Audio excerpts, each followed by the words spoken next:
fácil, viu? Senador Gerson Camata, muito obrigado pela atenção do senhor aqui conosco. Obrigado a vocês, olha, muita alegria. Me ajudem a aprovar isso. As mulheres me ajudem, as crianças me ajudem, né?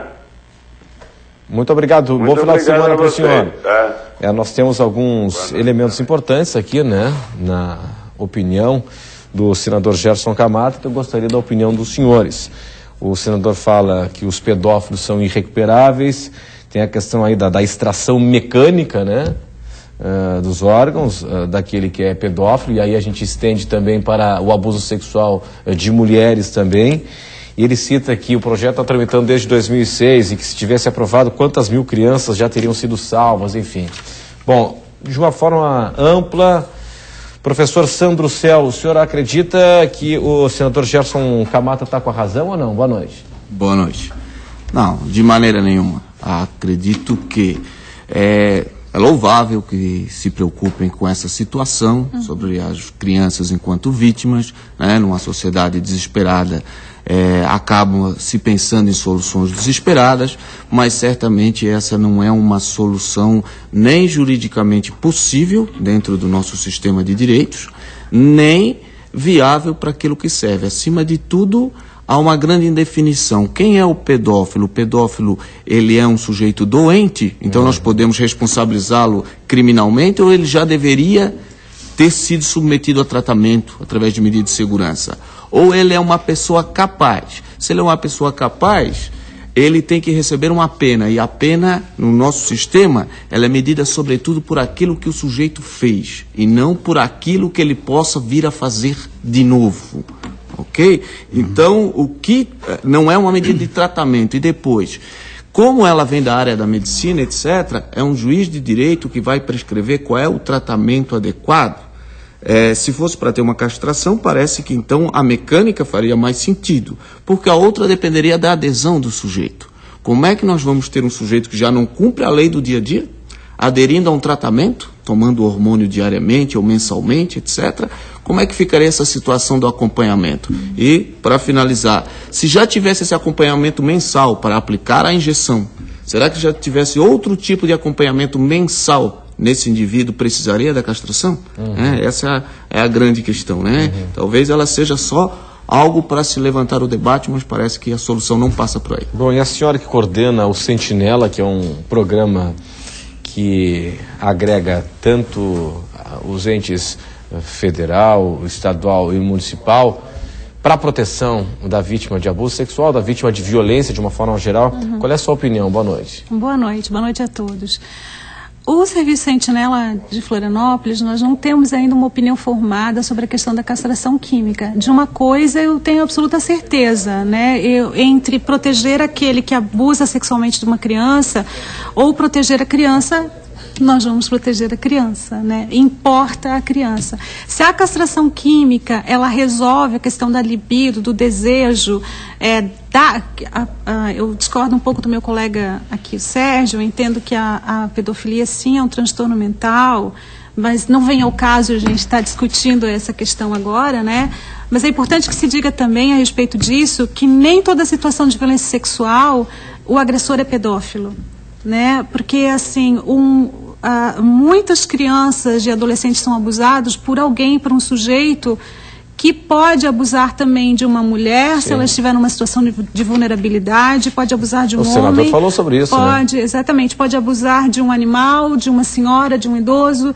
E a pedofilia é a preferência sexual por crianças, né? Então a gente tem que fazer essa distinção mas aí o senador disse que a medida seria para abusadores, né? Está estendida também para quem abusa de mulheres, enfim, seja de quem for, né? O crime, né? O crime, a violência sexual, né? E a pergunta que eu lhe faço é o seguinte, né? O pedófilo é um doente? Bom, é alguém irrecuperável também, como disse o senador? Olha, eu não compartilho embora respeite o senador Camata, quando ele concebe um indivíduo irrecuperável, ele está partindo de uma concepção de que as pessoas elas não têm potencial de se transformar, sozinhas ou com a ajuda de alguém. Agora, com relação à questão de ser doença, há uma concepção de que existem doenças físicas e doenças mentais. Nessa questão de doença física e mental, embora a Sandra não queira se enveredar, eu acho que ela é central. Por quê? Porque quando você acha que você tem uma doença, e essa doença ela é mental e diferente da doença corporal, você acha que algumas coisas a sua mente vai ordenar o corpo fazer sem a sua vontade corporal. E o contrário, às vezes o corpo tem alguma vontade que a mente não ordena. Então, nessa questão, você encontra alguns pedófilos, quando eles são flagrados, eles dizem assim, olha, eu não sei o que dava em mim, a minha cabeça, eu não sei, eu não conseguia controlar o meu desejo. Então, não era uma questão de vontade, tá? Não era uma questão de escolha deles, era algo que eles não tinham controle. Por outro lado, você vai encontrar alguns pedófilos que sim, fazem cientes dos que estão fazendo o ato, da consequência. Capazes, conscientes sim, elas são conscientes sim. Então elas tem sabem vários tipos de pedófilos. É justamente essa questão que quando se coloca o termo pedofilia, existem tipos de pedofilia, subtipos de pedofilia, e mesmo quando se pega uma legislação mundial, que é a OMS, ela apresenta uma definição tanto quanto vaga, que define pedofilia como sendo uma parafilia que diz respeito à preferência sexual por meninos e meninas, ou crianças, né, menores de 13 anos, pré-púberes. Sim, mas sem apontar se isso é patologia ou não. Não, acontece que a OMS, ela usa o termo parafilias, e esse termo parafilias está dentro do diagnóstico estatístico de transtornos mentais. Sim, o DSM-4, o atual. Ela considera um transtorno mental. Sim. A questão de considerar uma doença mental é que há uma concepção de que existe uma doença mental que separa do corpo. E que é possível, portanto, algumas pessoas usarem desse argumento de que se é separado, então, tem coisas que eu faço que eu não estou sob o meu controle das minhas faculdades mentais. Mas sendo doença mental, como disse o professor Sandro Cel, do ponto de vista da legalidade, como é que ficamos, professor? Olha, o contorno é a mesma coisa que aconteceu com aquilo que a gente chamava de psicopatia, transtorno de personalidade antissocial. É que se nós fôssemos considerar as pessoas que eram ditas psicopatas ou hoje pedófilos como doentes, eles não poderiam, pelo nosso sistema, ser responsabilizados. Porque a ideia é o seguinte, se o sujeito não tem condições de agir diferentemente, e parece que o pressuposto é isso, quando a ideia é que se eu for castrado eu vou mudar o meu comportamento, é a ideia de que eu não conseguia me controlar enquanto sujeito. Eu preciso de um medicamento. Então, como é que nós poderíamos dizer que essa pessoa era um monstro, era cruel, etc., se nós estamos dizendo de que, na verdade, ele era vítima dos seus impulsos hormonais? Sim. Então, quando se notou, isso quando, por exemplo, a Escola de Psiquiatria Americana colocou a psicopatia também como doença mental, os advogados começaram a dizer que seus clientes, às vezes o matador serial, etc., ele era simplesmente um doente. Aí se fez um contorno na lei dos transtornos mentais, nas classificações, para tirar a psicopatia no sentido de transtorno de personalidade antissocial de lá. Da mesma forma, fica a pedofilia, que fica nesse limbo.